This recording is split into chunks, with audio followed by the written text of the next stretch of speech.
नमस्कार, आप देख रहे हैं किसान उत्थान और मैं हूं आपके साथ पुनीता सिंह। पिछले 8.5 सालों में मुख्यमंत्री मनोहर लाल ने किसानों के हित में वो हर कदम उठाए हैं जिससे किसानों की आय में बढ़ोतरी तो हुई, वहीं ऐसी खेती भी हुई जिससे लोग स्वस्थ भी रहे। प्रदेश में पानी के संकट को भी कम किया गया। आज मुख्यमंत्री मनोहर लाल के इन तमाम प्रयासों का रंग बखूबी देखने को मिल भी रहा है। आज हरियाणा का किसान परंपरागत खेती को टाटा बाय बाय कहकर आधुनिक तरीके से तरह तरह की खेती कर मालामाल हो रहा है।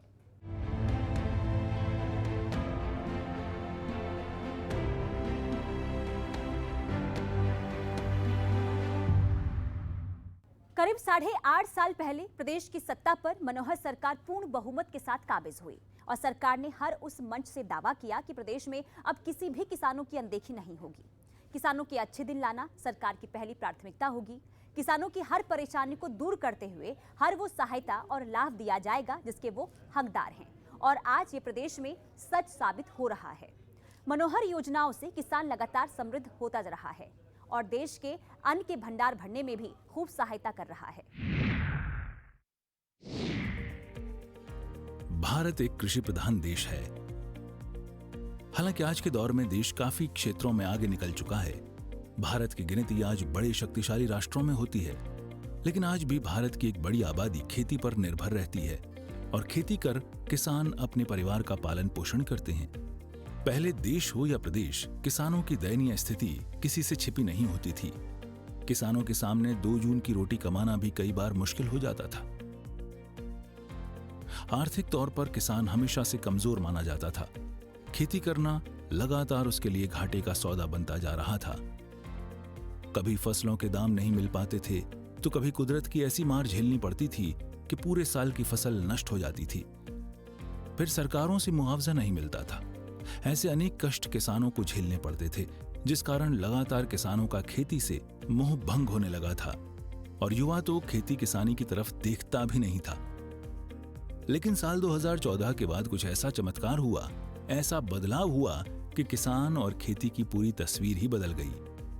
क्योंकि बीजेपी को साल 2014 में पूर्ण बहुमत हरियाणा की जनता ने दे दिया और ईमानदार मुख्यमंत्री मनोहर ने प्रदेश की कमान को संभाला, तो किसानों के अच्छे दिन लौट आए।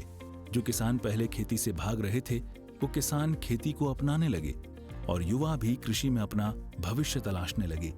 कभी घाटे का सौदा बनी खेती आज किसानों को माला माल करने लगी। मुख्यमंत्री मनोहर लाल भी लगातार किसानों को परंपरागत खेती को छोड़कर आधुनिक और उन्नत खेती की ओर प्रोत्साहित करने लगे। मुख्यमंत्री मनोहर लाल की अपील का असर आज प्रदेश में साफ तौर पर देखा जाने लगा और प्रदेश के किसान आधुनिक और वैज्ञानिक खेती की ओर अग्रसर होने लगे। 1 एकड़ में अपनी खेती में 10 लाख रुपए कमाता हूं एक साल में। 10 लाख रुपए। ऐसे और कई किसान हैं 4-4, 5-5 लाख रुपए कमाने वाले।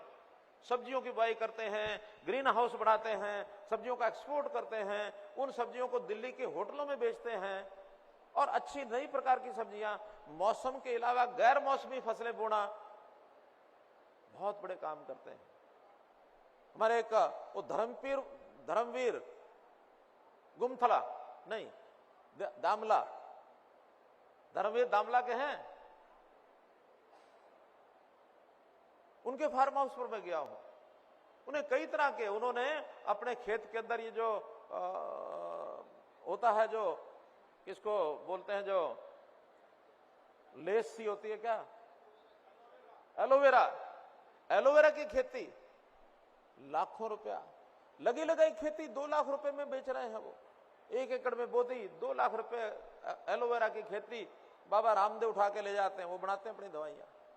तो मेरा कहने का ये नए नए प्रयोग, हमको प्रगतिशील किसानों के माध्यम से इस काम को आगे बढ़ाना चाहिए, इसको सीखना चाहिए। मुख्यमंत्री मनोहर लाल के तमाम प्रयासों के बाद अब किसान बेहद उन्नत हो चुका है। अब किसान टेक्निकल खेती की ओर बढ़ रहा है, जहां से कम लागत में उसे अधिक पैदावार हो रही है, जिससे किसान की आर्थिक स्थिति दिनों दिन मजबूत हो रही है। हरियाणा की मनोहर सरकार और केंद्र की मोदी सरकार भी किसानों की आय बढ़ाने में कोई कोर कसर नहीं छोड़ रही है। अलग अलग फसलों पर जैसे बागवानी, सब्जियों और दलहन जैसी फसलों को बढ़ावा देने वाले किसानों को सब्सिडी देकर आधुनिक खेती की तरफ बढ़ावा दिया जा रहा है।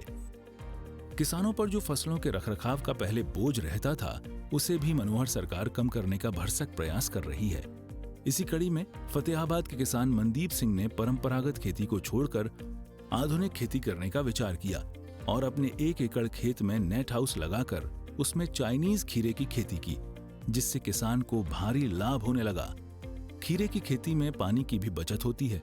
किसान मनदीप ने बताया कि इस खेती में पूरी सिंचाई ड्रिप के माध्यम से की जाती है और नेट के अंदर फॉगर्स यानी फवारा सिस्टम लगाया है। अगर ज्यादा गर्म लू के कारण खीरा जलने लग जाता है तो उस पर छिड़काव किया जाता है, जिससे फसल गर्म लू लगने से बच जाती है। ये जी प्रोटेक्टेड स्ट्रक्चर की खेती है, इसको नेट हाउस कहते हैं और ये हमने 1 एकड़ में ये नेट हाउस लगाया हुआ है। 1 एकड़ मतलब 4000 स्क्वायर मीटर में। हाँ जी।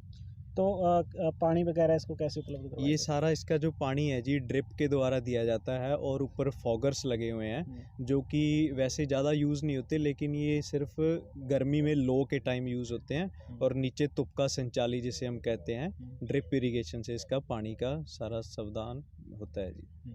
तो इसका रखरखाव किस प्रकार से किया जाता है? इसका रखरखाव जी सारा मतलब कि एक हम जितना करते हैं ऑर्गेनिक वे से ज़्यादा ट्राई करते हैं कि 80 to 85% हम इसमें ऑर्गेनिक यूज़ करते हैं। बाकी जो केमिकल का यूज़ है वो सिर्फ उस कंडीशन में होता है जब कोई ऑप्शन नहीं बचता है हमारे पास। खीरे की खेती करने में 1 एकड़ फसल में एक बार 25 लाख रुपए का खर्चा आता है, जिसमें सरकार 50% सब्सिडी देती है। किसान मनदीप खीरे की खेती से प्रति एकड़ एक सीजन में 7 से 8 लाख रुपए कमा लेता है, जो कि पहले वो परंपरागत खेती से नहीं कमा पाता था। किसान मनदीप दूसरे किसानों के लिए आज प्रेरणा स्रोत बन गया है और किसान मनदीप आज दूसरे किसानों से अपील कर रहा है कि परंपरागत खेती को छोड़कर कम लागत में अधिक मुनाफे वाली फसल को लगाएं, जिससे किसानों की आमदनी बढ़ सके और किसान समृद्ध हो सके। सरकार द्वारा जी इस टाइम पे इस पे 50% सब्सिडी है जो अभी दी जा रही है। इससे पहले 65 थी, अब 50 कर दी गई है। जैसे आपने 1 एकड़ में ये किया, कितना खर्चा आता है और कितना इसमें लाभ कमा सकता है किसान? इसका कुल जो खर्चा है जी वो 25 लाख है और उसमें से जो सरकार द्वारा दिया जाता है वो 65% था पहले और उसका अब 50% हो गया है जी। तो ये किसान जो अभी फसल कर रहे हो आप, कितना आप इसमें जो है इनकम कमाई कर रहे हो? इसमें जी इनकम है जो वो हर सीज़न पे डिपेंड करती है, सीज़न पे और जो रेट आता है उस पे डिपेंड करती है। तो इसका जो ये जो अब सीज़न चल रहा है अगस्त का, इसमें किसान अगर अच्छा रेट और सीज़न अच्छा रहे, मौसम अच्छा रहे तो 6 से 7 लाख कमा सकता है। और अगर आगे के सीज़न की बात करें फरवरी के में लगता है और जो अप्रैल में लगता है, जो अप्रैल का सीज़न है वो सबसे बम्पर सीज़न इसका माना जाता है कि उसमें सबसे ज़्यादा कमाई होती है। तो जैसे लोग अभी परंपरागत खेती कर रहे हैं, उनको क्या अपील करना चाहो किसानों को? मैं यही अपील करना चाहूँगा जी कि ज़्यादा से ज़्यादा इसकी तरफ जाया जाए ताकि हमारे एरिए का नाम भी रोशन हो और हमारी फाइनेंशियल कंडीशंस हैं वो भी अच्छी हो सके, किसान को एक अच्छा अपना घर परिवार अच्छा सुखी से चल सके जिससे। तो देखा आपने कैसे किसान अब मुख्यमंत्री मनोहर लाल के प्रयासों से जागरूक होने लगे हैं और ऐसी खेती करने लगे हैं जिससे लगातार सशक्त होते जा रहे हैं। इसके साथ ही मुख्यमंत्री मनोहर लाल की खेती में पानी बचाने की मुहिम भी रंग लाने लगी है, क्योंकि आधुनिक और वैज्ञानिक तरीके से की जा रही खेती से पानी की भी काफी बचत होती है।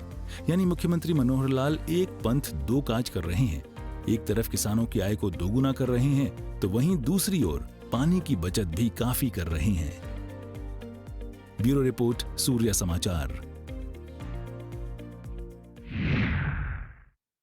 आज प्रदेश के किसान गेहूं, चावल, सरसों यानी परंपरागत खेती को छोड़कर फूल, फल और सब्जियों की खेती की तरफ ज्यादा आकर्षित होने लगे हैं, जिससे किसानों को कम लागत में अधिक से अधिक फायदा होने लगा है। मुख्यमंत्री मनोहर लाल का यही तो सपना है कि आधुनिक तरीके से खेती करता हुआ किसान मालामाल बने, तो वहीं दूसरी ओर किसानों का भी सपना है कि वो सशक्त बने, जो आज दोनों पूरे हो भी रहे हैं। तो चलिए दीजिए इजाजत, फिर मुलाकात होगी एक नई योजना के साथ। तब तक के लिए नमस्कार।